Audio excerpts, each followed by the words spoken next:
मैं ऊपर वाले से प्रार्थना करता हूं आप सबके लिए, इससे हजारों गुना ज्यादा प्यार, तालियां और सम्मान आपको मिले। मैं ऊपर वाले से आप सबके लिए प्रार्थना करता हूं।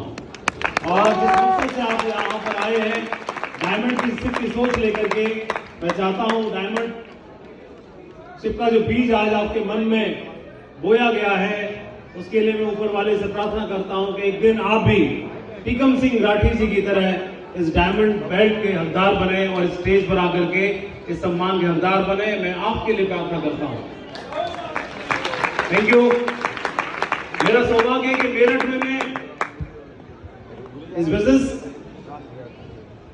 मीटिंग में, मैं किसी भी बिजनेस मीटिंग में पहली बार मेरठ में आया हूं। सेफ शॉप काम करते हुए सेफ शॉप में मुझे 20 साल हो गए। जो आज बिजनेस आपने देखा, 2003 में मैंने बिजनेस देखा था और 2023 चल रहा है। सेफ शॉप की यात्रा मेरी 20 साल की हुई, लेकिन 20 सालों में मेरठ मैं अपने बिजनेस लाइफ में पहली बार आया हूं, इससे पहले कभी आया नहीं। और किसी शहर में आप पहली बार जाएं 20 साल में, ऐसा नहीं है। मेरा जन्म आगरा में हुआ, कर्मस्थली आगरा ही थी। अभी कर्म भूमि मेरी पूरी भारत है, लेकिन भारत के कोने कोने में मैं घूमा, मेरठ आने का मौका नहीं मिला। जहां से आजादी की पहल हुई, जहां से क्रांति का जन्म हुआ, जहां पर पूरे भारत में सबसे पहले क्रांति का बिगुल जहां से बजा, एक बार आजादी के लिए मिशन की शुरुआत यहां से हुई थी। और मुझे लगता है कि एक और आजादी की आवश्यकता है, वो आजादी है आर्थिक आजादी। उसके लिए भी पहल करने की आवश्यकता है। मेरठ वीरों की भूमि है और मुझे प्राउड है कि ऐसी धरती पर आने का मौका मिला। यहाँ पर वो भी डायमंड शिप के जश्न में मेरठ से लगातार डायमंड निकल रहा है। एक बहुत बड़ा कारवां मेरठ में है और मुझे लगता है मेरठ का कारवां मेरठ तक नहीं सिमटेगा, एक दिन हिंदुस्तान के कोने कोने में परचम फहराएगा यहाँ की सफलता का। मैं आप सभी सीनियर लीडर्स को, गोल्डन क्लब, ब्लू क्लब और हमारे रेड क्लब के लीडर्स को कंग्रेचुलेट करना चाहता हूं। आज का दिन बहुत दमदार है और मैं आज के हीरो टीकम सिंह राठी जी को भी धन्यवाद देना चाहता हूं और डायमंड क्लब में उनका स्वागत करता हूं। आज आपने शानदार क्लब को क्वालिफाई किया और लोगों को बता दिया कोई भी कारण, कोई एक कारण आदमी को किसी भी मुकाम पर पहुंचाने के लिए काफी है। इन्होंने कोई बहाना नहीं आने दिया, बिजी रहने का, उम्र का, अपनी एजुकेशन का, बिजी रहने का, जॉब होने का, किसी भी बहाने को इन्होंने आने नहीं दिया और उस चीज का समाधान ढूंढा, सॉल्यूशन ढूंढा और सॉल्यूशन ढूंढ करके उस मुकाम को हासिल किया।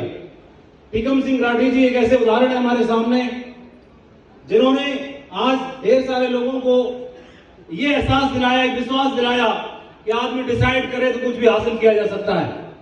और आज आप और हम इस मंच पर एक दूसरे से बात कर रहे हैं, इस हॉल के नीचे इकट्ठे हुए, तो उसके पीछे एक ही कारण और वो सेफ शॉप। सेफ शॉप नहीं होता तो शायद हम और आप बात नहीं कर रहे होते।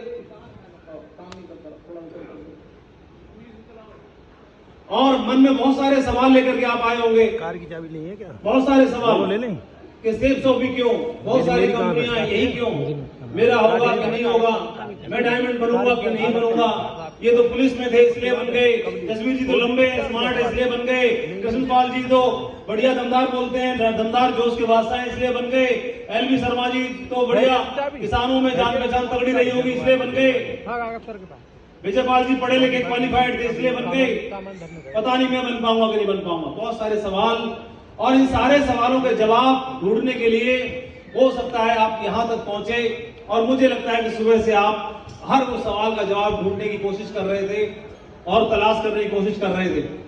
ढेर सारे सवालों के जवाब बहुतों को मिले होंगे, कोई बात आपके दिल तक जरूर पहुंची होगी, मुझे पूरा भरोसा है। और एक बात ही आदमी को आगे ले जाने के लिए, किसी मकाम तक पहुंचाने के लिए काफी होती है। और इसमें ढेर सारे लीडर्स जिन्होंने आज इस मकाम को हासिल किया, ढेर सारे लीडर्स जिन्होंने आज एमराल्ड की रिकॉग्निशन ली, कोरल बने, पर्ल बने, सिल्वर बने और बहुत सारे प्रोफाइल के लोगों ने इस बिजनेस में अलग अलग स्टोरीज आप लोग देखते सुनते होंगे। जिन्होंने इस बिजनेस में डायमंड बन के दिखाया और डायमंड बनते हुए लगातार मकाम को हासिल कर रहे हैं। इस बिजनेस में लगातार लोग करोड़पति क्लब को क्वालिफाई कर रहे हैं। लगातार लोग ऐसे हैं जो करोड़पति से भी आगे निकल रहे हैं, अपने ड्रीम कार का सपना पूरा कर रहे हैं, अपने घर का सपना पूरा कर रहे हैं, अपने माँ बाप को देश विदेश घुमाने का सपना पूरा कर रहे हैं, उनकी धार्मिक यात्राओं को कराने का सपना पूरा कर रहे हैं। लोग ऐसे लोग हैं जो हजारों की तादाद में हैं, जिन्होंने शुरुआत 1 से की थी और संख्या 0 0 0 0 0 0 0 लगातार उसके पीछे लगती चली जा रही है।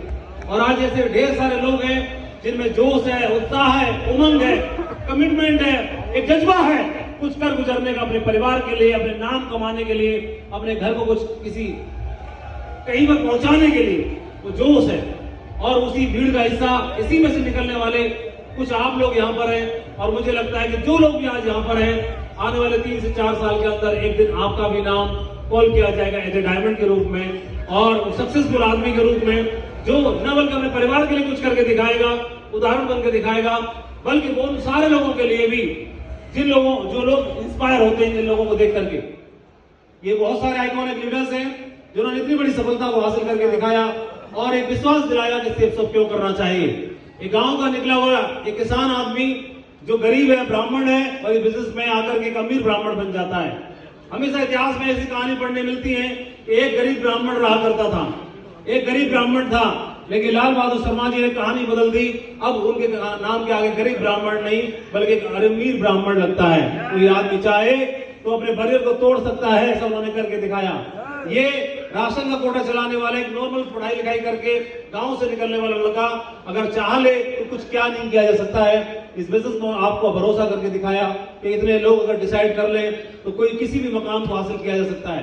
ये व्यक्ति जगुआर कार से चलता है, जगुआर गाड़ी से, और आप देखेंगे इंटरनेट में सर्च करके देखना कि जगुआर ड्राइव करने वाले किस प्रोफाइल के लोग होते हैं, जगुआर जिनके घर में जगुआर ओनर किस प्रोफाइल के लोग होते हैं, और ये फॉर्च्यूनर ओनर किस प्रोफाइल के लोग होते हैं, और ये मर्सिडीज ओनर किस प्रोफाइल के लोग होते हैं।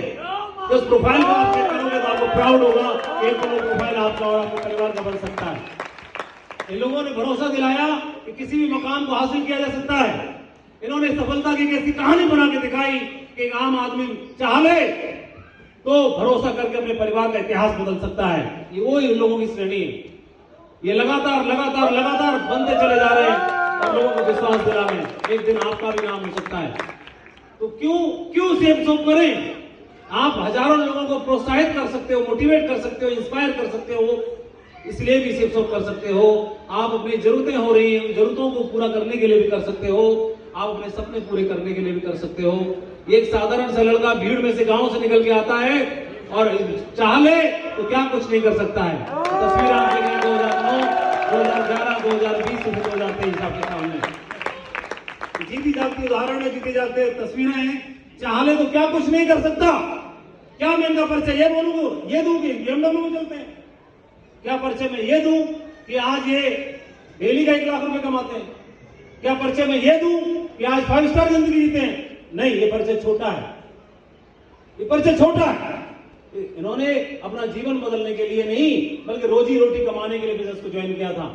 इनका जीवन बदला, बड़ी बात है, लेकिन इससे बड़ी बात क्या है, इस साथी के साथ में जिन लोगों ने कंधे मिलाए उनका जीवन बदला है। सबसे बड़ी बात तो क्या बात करोगे? प्रोफाइल आप ऐसे चेक कर सकते हो, ये प्रोफाइल है, ये प्रोफाइल है। और अभी लेकिन प्रोफाइल आदमी का क्या फर्क पड़ता है कहां से हो। किसी झोपड़ी में पलने वाला कबीर भी हो सकता है, रैदास और रविदास भी हो सकता है, और वो मार्क जकरबर्ग भी हो सकता है, और भारत का प्रधानमंत्री और भारत के माननीय राष्ट्रपति की कुर्सी तक भी पहुंच सकता है। कोई फर्क नहीं पड़ता कौन सी छत के नीचे है और कहां पर है, ये कोई फर्क नहीं पड़ता। और प्रोफाइल ये भी हो सकता है, वो तो टेम्परेरी है।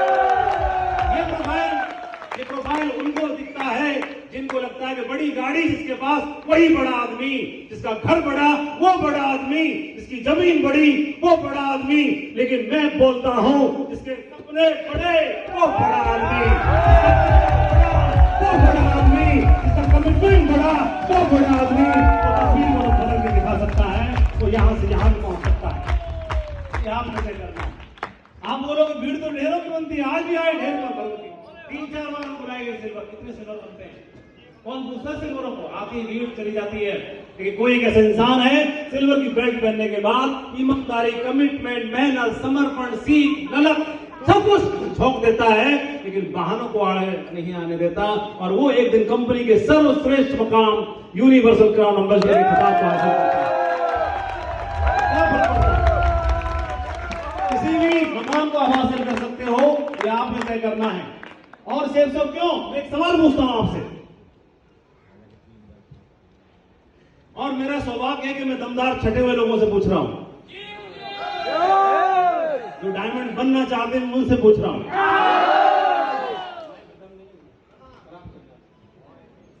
और एक राजा के 3 सुपुत्र थे, 3 राजकुमार थे। किसके थे? राजा के। राजा के 3 सुपुत्र, 3 राजकुमार। राजा बढ़िया बड़ा विजनरी लीडर था, अपना राजकाज बढ़ा रहा था, विस्तार कर रहा था, जैसे आप अपनी टीम बढ़ाना चाहते हो दिन रात। वो भी राज्य का विस्तार करना चाहता था, राज्य का विस्तार खूब किया। उसे लगा कि मैं कब तक करूंगा, मेरा तो अंत समय आएगा ही, मेरे जो सुकुमार हैं इनको भी परीक्षा ले ली जाए, संभालना तो इन्हीं को है। राजगद्दी का हकदार को उन्हें चेक कर लेते हैं। उन्होंने 3 साल के लिए धार्मिक यात्रा की प्लानिंग कर ली, आध्यात्मिक उन्नति करने के लिए। पुत्रों को बोला कि 3 साल के लिए जा रहा हूं, लौट के आऊंगा। 1-1 बोरा गेहूं दे दिया तीनों को। 3 साल के बाद मुझे वापस चाहिए, पहले को, दूसरे को, तीसरे को 1-1 बोरा गेहूं दिए। बड़े वाले को दिए। उसने सोचा कि महाराज को वापस करना है, उत्तराधिकारी की कुर्सी को साबित करना, अपने आप को, पात्रता को। उसने बढ़िया एक स्ट्रॉन्ग रूम ढूंढा, एक दिन में चौकीदार, एक रात में चौकीदार लगा दिया, 7 ताले लगा करके, और गेहूं को अंदर बंद कर दिया कमरे में, स्ट्रॉन्ग रूम में। दूसरे वाले ने बोला कि कितने भी स्ट्रॉन्ग रूम में बंद कर दूं, खा जाएंगे चूहे, खा जाएगा घुन, खराब हो जाएगा। और उसने क्या किया? समझदारी दिखाई, 10 किसान बुलाए, 10 किलो गेहूं उनको उधार दे दिया। बोले जाओ ऐश करो, मजे करो, 3 साल के बाद मेरे को वापस दे देना टाइम पे। और तीसरे वाले ने क्या किया? एक जमीन ढूंढी, बेकार सी बंजर जमीन, और खुद गया, मजदूर लिए, हल चलवाया, तैयारी करवाई, और 1 बोरा गेहूं को फिटवा दिया। एक फसल की, फिर दूसरी फसल की, फिर तीसरी फसल की, फिर चौथी फसल की, फसल पे फसल, फसल पे फसल। और 3 साल के बाद महाराज साहब वापस आए, बोले मेरे गेहूं वापस दो। पहले बड़े जिस पुत्र से पूछा, उसने बोला चलो महाराज, ताला खुलवाया गया, सारे गेहूं बेकार हो चुके थे। दूसरे को बोला लाओ गेहूं, दूसरे ने सारे किसान बुलवाए, सारे के 10-10 किलो वापस ले लिया, और महाराज को बोला महाराज गिन लो, पूरे के 100 के 100 किलो है पूरे। तीसरे वाले से बोला लाओ, बोले महाराज मेरे साथ वापस चलना पड़ेगा, बाहर आपको, महल के बाहर। और उन्होंने देखा 1000 बोरा से कई सारे ट्रक वहां लगे खड़े हुए। महाराज ये आपके गेहूं है, ये आपको तय करना है। अपलाइन वही थे, एजुकेशन वही थी, डिग्री वही थी, सब कुछ वही था। कॉमन सेंस भी आदमी के अंदर होता है, परमात्मा ने सबको देके भेजा है। कोई भी आता है कुछ भी बोल के चला जाता है, कोई भी आता है कुछ भी बोल के चला जाता है। वह बात जो आपको बोली जाती है, वह बात टीकम सिंह राठी को भी बोली जाती है, जसवीर को भी बोली जाती है, कृष्णपाल को भी बोली जाती है, लाल बहादुर शर्मा को बोली जाती है, देवेंद्र राघव को बोली जाती है, लक्ष्मण चौधरी को बोली जाती है, संदीप त्यागी को बोली जाती है, मेजरपाल सिंह को बोली जाती है, और वही आपको बोली जाएगी। बोलने के बाद रिएक्ट क्या करते हो, ये आपने तय करना है। बोलने के बाद आंखों से तू बदल दे अपनी लकीरें, आंखों से तू बदल दे अपनी लकीरें। सच है जो संग तेरे तो डर से अब बढ़ जा, तो यारा हो तैयार, ये जग है रंग तेरा, तो यारा हो तैयार, ये जग है रंग तेरा, तो यारा हो तैयार, ये जग है रंग तेरा, तो यारा हो तैयार, ये जग है रंग तेरा। ऑक्सीजन जब कार्बन से मिलती है तो कार्बन डाइऑक्साइड बना देती है, लेकिन हाइड्रोजन से मिलती है तो जीवन दायिनी पानी बना देता है। ये आपको तय करना है कि रिएक्शन क्या करते हो आप। और ये परिस्थितियां अलग अलग हो सकती हैं, कुछ भी अलग अलग हो सकता है, लेकिन देखने की जरूरत है आप जहां पर हो, हर पल हर क्षण हमारे पास में जीवन में लक्ष्य है। लक्ष्य आदमी का क्या रहता है? ये रहता है। एक बार एक नदी में,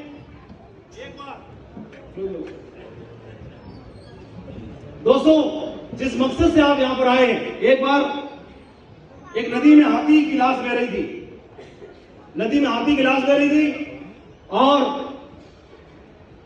कोई ने देख लिया कि कहां मुंह मारता फिरूंगा, हाथी है। हाथी के ऊपर बैठ गया, खूब चोंच मारी, खाना खाया, ठंडा पानी, बहरा का पानी पी लिया। और बहता जा रहा था, नजारे देखने मिल रहे हैं अलग, कहीं जाने की जरूरत नहीं है, वहीं पेट भरो, वहीं पानी पियो, वहीं नजारे देखो। नदी लगातार बहती जा रही थी। नदी का लक्ष्य है, नदी का लक्ष्य, हर नदी का लक्ष्य है समा जाना। कहां? समुद्र में। वही अंतिम लक्ष्य है। नदी का गोल है, नदी का लक्ष्य है कि समुद्र को पा लेना, जहां से निकली उसी को पा लेना। और कोए को रेडीमेड मिल गया और नदी बहती जा रही है, वह सिर्फ भोजन खा रहा है, पेट भर रहा है, पानी पी रहा, पेट भर रहा है, पानी पी रहा, पेट भर रहा है। और बहते बहते घंटों लगे, दिन लगे, हफ्ते गुजरे, और कई हफ्ते गुजरने के बाद नदी ने अपने लक्ष्य को प्राप्त कर लिया, जाकर के महासागर में मिल गई। महासागर में जब मिलती है तो दूर दूर तक वहां पर पीने के लिए पानी नहीं है, और जब महासागर में मिलते हैं तब तक वो हाथी भी गायब हो चुका होता है। अब न भोजन है और न पानी है, तो प्रयास कर रहा है फड़फड़ाने का, उड़ने का, लेकिन नहीं है, क्योंकि जिसके जीवन का लक्ष्य है उसे लगता है कि सिर्फ, किसी के जीवन का लक्ष्य अगर लगता है कि सिर्फ पेट भरना ही हो सकता है जीवन का लक्ष्य, तो अंत में वही हाल होता है जो उसका हुआ। नदी तो अपने लक्ष्य के साथ जी रही है, अपने भाव के साथ चल रही है, उसका कोई लक्ष्य है, और सिर्फ पैदा हो जाना और बड़े हो जाना और पेट भर लेना, फिर बच्चे कर लेना, बूढ़े हो जाना और निकल जाना, ये जीवन का लक्ष्य कभी नहीं हो सकता। यह तो कोई भी चिड़िया भी कर लेती है अपने जीवन में। जीवन का कोई न कोई लक्ष्य तो जरूर होगा, जीवन का मकसद तो कोई न कोई जरूर होना ही चाहिए। और जो लोग अवेयर हैं, जो जागरूक हैं, अपने जीवन का मकसद ढूंढ लेते हैं, अपने जीवन का मकसद ढूंढ लेते हैं, लक्ष्य को ढूंढ लेते हैं। और लक्ष्य कहां पर है? लक्ष्य हर कदम कदम पर है, हर जगह पर लक्ष्य है, कदम कदम पर लक्ष्य है।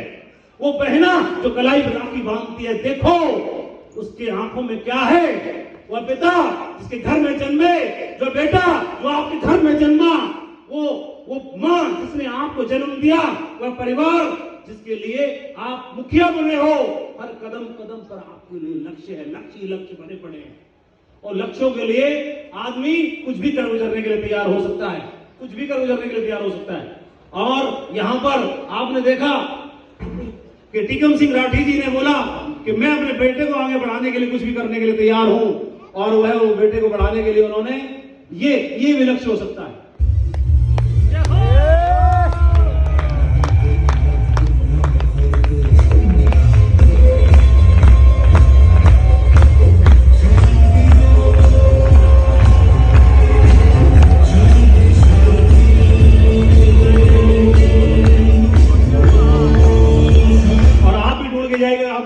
लक्ष्य हो सकता है। क्षेत्र में हर वर्ग के लोगों ने, बुजुर्ग लोगों ने, महिलाओं ने, बच्चियों ने, बहनों ने हर क्षेत्र में सफलता लेकर के दिखाई है। आपने ढेर सारे हमारे यंगस्टर्स को देखा, हर उम्र हर वर्ग के लोगों को देखा, एम्ब्रॉयड बन के दिखाया। हमारे बीच में एक हमारी सीमा सोनी, कहाँ है? यहाँ है सीमा सोनी, ये देखिए आपके सामने एम्ब्रॉयड लेवल पर है, 2500 की टीम बना के दिखाई है आपके बीच में।